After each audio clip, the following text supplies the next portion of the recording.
ஓம் ஸ்ரீகிருஷ்ணாய நமக. எல்லோருக்கும் நமஸ்காரம். என் பேர் அருந்ததி. இன்று ஸ்ரீகிருஷ்ணனுடைய பிறந்த நாள், ஜன்மாஷ்டமி.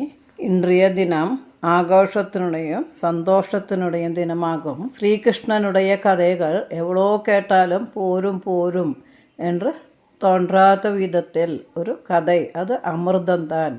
அமிர்தம் என்றால் மிருத்யுவே இல்லாத ഒരു സ്ഥിതി, അതായത് നാശമില്ലാത്ത ആനന്ദം, മനതുക്കുൾ ഒരു സന്തോഷത്തെ കൊടുக்கின்ற ഒരു സ്ഥിതി.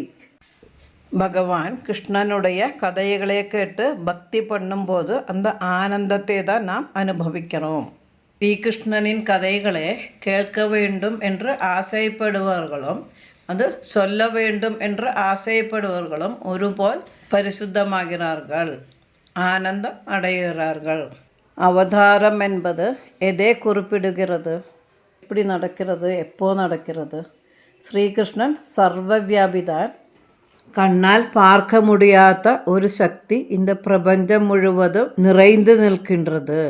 சர்வவியாபியான ஒரு சக்தி, அது கண்ணால் பார்க்க முடியாததினால் அதை பார்க்கும்படியாக அந்த சக்தி ஒரு ரூபத்தில் வெளிப்படுகிறது. ஒரு உதாரணம் சொல்லலாம். ஒரு சீடு, வித்துக்குள்ள, அதான விதை, ஒரு செடியோட விதைக்குள்ள அந்த செடியின் ஜீவாத்மா என்ற சக்தி, கண்ணால் பார்க்க முடியாத ஒரு சக்தி அந்த விதைக்குள், அந்த வித்துக்குள் வியாபித்திருக்கும். அந்த வித்தில் தண்ணி படும்போது அது முளைத்து மரம் செடி எல்லாமாகி வெளியில் பிரத்யட்சமாகும்போது நமக்கு கண்ணால் பார்க்க முடிகிறது. பகவானுடைய அந்த பரமாத்ம சக்தி கிருஷ்ண ரூபத்தில் அவதரித்து தர்மத்தை காப்பாற்றுவதற்காக துஷ்ட நிகிரகமும் சிஷ்ட அனுகிரகமும் நடத்தி அவதார சுரூபத்தை அங்கீகரிக்கிறார். எல்லா அவதாரத்தின் உத்தேசமும் தர்ம பரிபாலனம்தான். ஸ்ரீகிருஷ்ண அவதாரத்திற்குள்ள காரணம், நித்திய நிரதானந்த சுரூபனான பகவான் முன்னாடி தேவாசுர மகாயுத்தத்தில் பகவானால் நிகிரகிக்கப்பட்டுட்டும் பாபகர்மங்கள் சேஷிச்சிருந்ததினால் கதி வராத அசுரர்கள் பூமியில் வந்து பிறந்தார்கள். அவங்களோடு பாரத்தினால் அத்தியந்தம் பூமி பீடிதையாகப்பட்டாள். பூமி தேவியின் சங்கடத்தை பிரம்மா கிட்ட அவதரித்த போது அங்கு தேவன்மார்களும் அதே சங்கடத்துடன் வந்திருந்தார்கள். மற்ற சிவனும் பிரம்மாவும் எல்லோருமா சேர்ந்து விஷ்ணு பகவான் கிட்ட போய் அவங்களோட சங்கடத்தை கூறின பொழுது பகவான் யாதவ குலத்தில் வந்து அவதரிக்கிறேன் என்று அவங்களுக்கு சந்தோஷத்தையும் சமாதானத்தையும் கொடுக்கின்ற வார்த்தைகளை சொல்லி, சமயம் வரும்பொழுது நான் அவதரித்து கொள்ளுகிறேன் என்று சொல்லி அனுப்பினார். யாதவன்மார்களும் அவங்களுடைய குடும்பங்களும் கம்சனுடைய உபதிரவம் சகிக்க முடியாமல் எல்லோரும் துக்கம் அனுபவித்தார்கள்.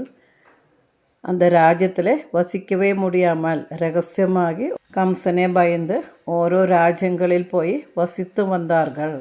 கம்சனுடைய துஷ்டகிருத்தியங்கள் அசஹ்யமானதோட பகவான் ஸ்ரீகிருஷ்ணன் அவதரிക്കേണ്ട സമയവും வந்து சேர்ந்தது. ஸ்ரீகிருஷ்ண அவதாரத்திற்கு முன்பு கிருஷ்ணனுடைய லீலாவிலாசங்களை அனுபவிக்கலாம். தேவகிக்கும் வசுதேவர்க்கும் உண்டான 6 குழந்தைகளையும் ஒன்றொன்றாக கம்சன் வதித்தார். 8வது மகன்தானே கிருஷ்ணன். கம்சனை நாசம் பண்ணுவதற்காக பிறக்கப் போகிறார்.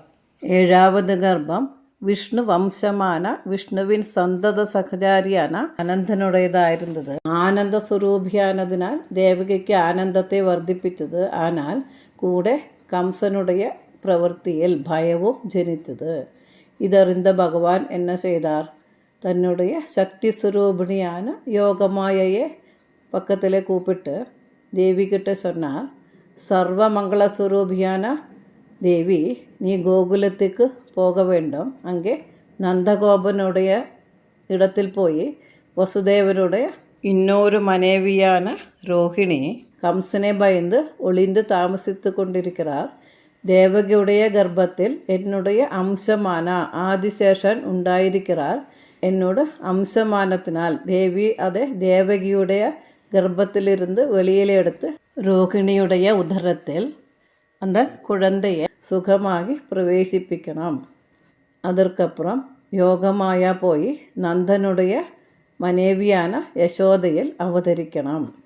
ഞാൻ പരിപൂർണ സ്വരൂപത്തോടുകൂടി ദേവകിയുടെ പുത്രഭാവത്തെ അംഗീകരിക്ക പോகிறேன். என்னுடைய அவதாரம் பரிபூர்ணமாகணுமானால் உன்னுடைய சாநித்தியம் ரொம்ப அவசியம். கொஞ்ச சமயம் யசோதையோடு புத்திரியாയി நீ இருக்கணும். பகவான் தன்னுடைய புத்திரனாகி பிறக்கணும் என்று தேவகி ஆசைப்பட்டாள். ഭഗവാൻ കിட்ட പ്രാർത്ഥനയും ചെയ്താൾ. ഭഗവാൻ ദേവകിക്ക് പുത്രനായി അവതരിത്ത് அந்த ஆசையை சாதிப்பிச்சு கொடுத்தார்.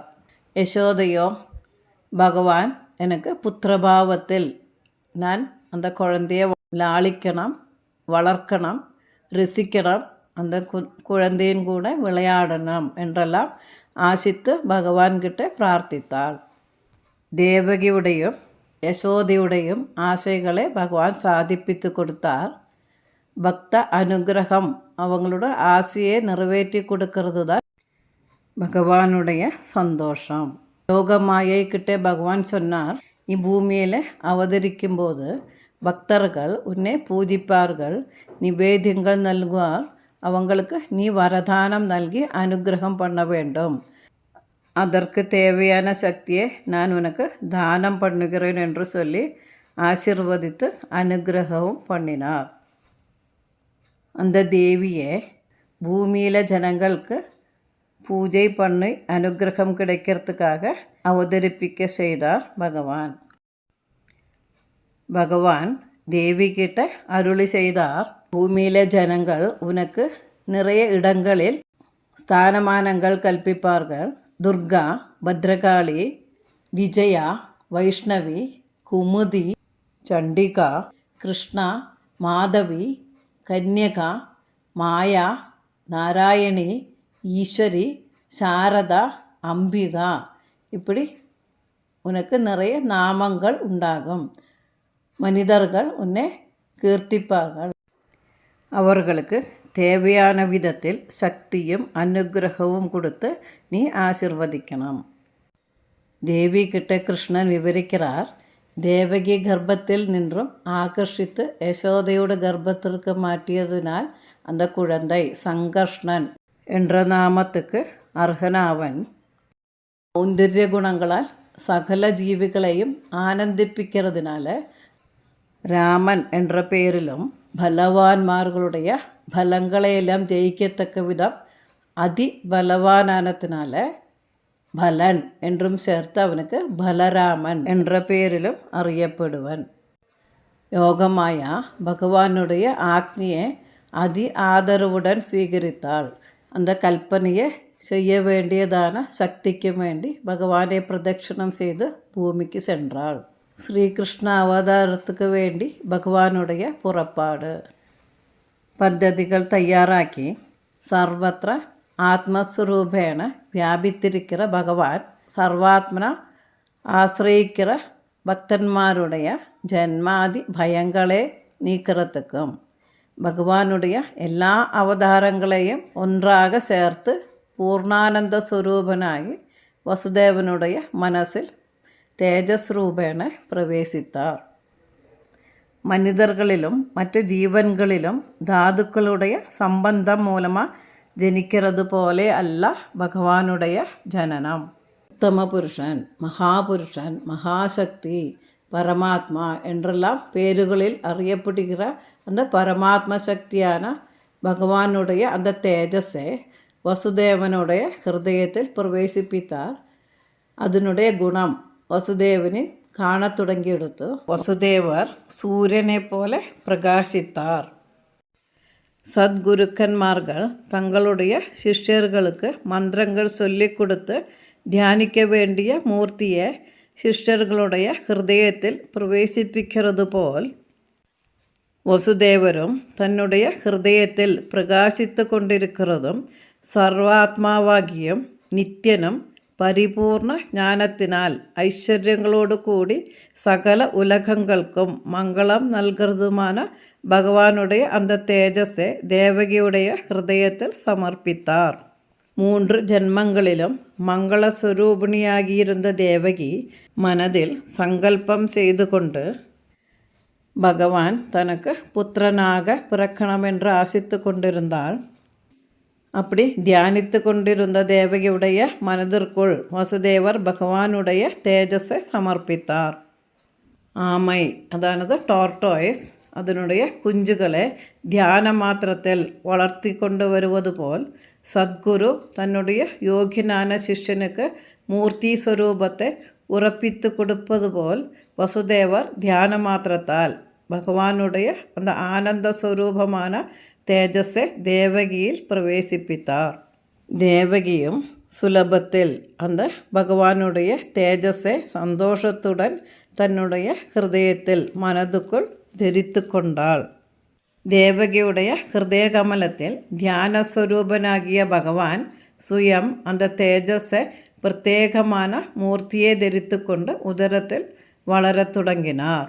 அதானது தேவகியுடைய கர்ப்பத்தில், கர்ப்பம் என்றால் உள்ளில், பகவான் ஸ்ரீகிருஷ்ண ரூபத்தில் வளர்ந்து கொண்டு வருகிறார். தேவகியுடைய தியான ரூபமும் വസുദേവരുடைய ഹൃദയത്തിലിരിക്കുന്ന ഭഗവത് തേജസ്സും സങ്കല്പ സാമർത്ഥ്യത്താൽ വ്യക്തിരൂപത്തിൽ വിളങ്ങിക്കൊണ്ടിരിக்கிறார் என்று அர்த்தம். பகவானுடைய லீலகளும் சங்கல்பங்களும் ஆச்சரியத்தை ஜனிப்பிக்கத்தக்கதுதான். இப்படி அனவதி லீலகளை பகவான் பண்ணிக்கொண்டிருப்பார். സർവ ജീവാത്മാക്കൾക്കും സുഖത്തെ, അതാണത് ആനന്ദത്തെ കൊടുപ്പതற்கும் ലോകத்துக்கே மங்களமூர்த்தியாகவும் ஆத்மாவாகியும் இருக்கிற அந்த திவ்ய தேஜஸை மனதினால் தேவகியுடைய ஹிருதய கமலத்தில் பகவத் സ്വരൂപമായി രൂപം പ്രാപിക്ക വേണ്ടി പ്രവേശിപ്പിച്ചത് ഭഗവാനുடைய ഒരു ലീലൈതാനേ. ദേവകിയുடைய പുത്രനാಗಿ സാധാരണ മനുഷ്യരൂപമാക്കി ധരിത്തുകൊണ്ട് ഭഗവാൻ അവതരിക്കേണ്ടതാണ് ഉദ്ദേശം എന്നവായിരിക്കും. அந்த பகவானை எப்படி ஸ்துதிக்க வேண்டும்? அனந்தமான குணங்கள் பெற்றவர் பகவான். அதில் சிலது மட்டும்தான் நமக்கு எடுத்து சொல்ல முடியும். அறிவில், அதானது ஞானத்தால் ஏகஸ்வரூபன், நித்தியமாக இருப்பவர், எப்போதும் பிரகாசித்து கொண்டிருப்பவர், மாற்றமே இல்லாதவர், அதனால் அச்சுதன் என்ற பெயர் வந்திருக்கிறது. சர்வவியாபியான சக்தி, உலகத்திற்கு ஐஸ்வர்யத்தை கொடுப்பவர், இப்படி பல பல குணங்கள் நிறைந்தவர் பகவான். லோகத்தினுடைய ക്ഷേമத்திற்காக, அதை பரிபாலிக்கிறதுக்காக ഓരോരോ രൂപത്തെ സ്വന്തം ഇഷ്ടപ്രകാരം ധരിത്ത് അവതരിக்கிறார். ഭഗവാനിൽ നിജഭക്തിയുള്ളവരാണ്, അതാണത് ഭഗവാനുடைய ശക്തിയിൽ கொஞ்சம் கூட சந்தேகமே இல்லாதவரான நிஜபக்தன்மாரான அந்த சஜ்ஜனங்களுக்கு பரமானந்தத்தை கொடுத்து கொண்டும் அவங்களை சம்ரட்சித்து கொண்டும் பரிபாலித்து கொண்டும் நிலநிறுத்துகிறார். உலகத்துக்கே உபதிரவம் கொடுக்கின்ற துஷ்டர்களுடைய நாசத்தையும் கொடுத்து கொண்டு அவதரித்து நிலகொள்ளுகிறார். பகவானுடைய விரதம் என்னவாகும்? துஷ்ட நிகிரகവും சிஷ்ட பரிபாலனവും. அதுதான் பகவானுடைய முக்கிய அவதார உத்தேசம்.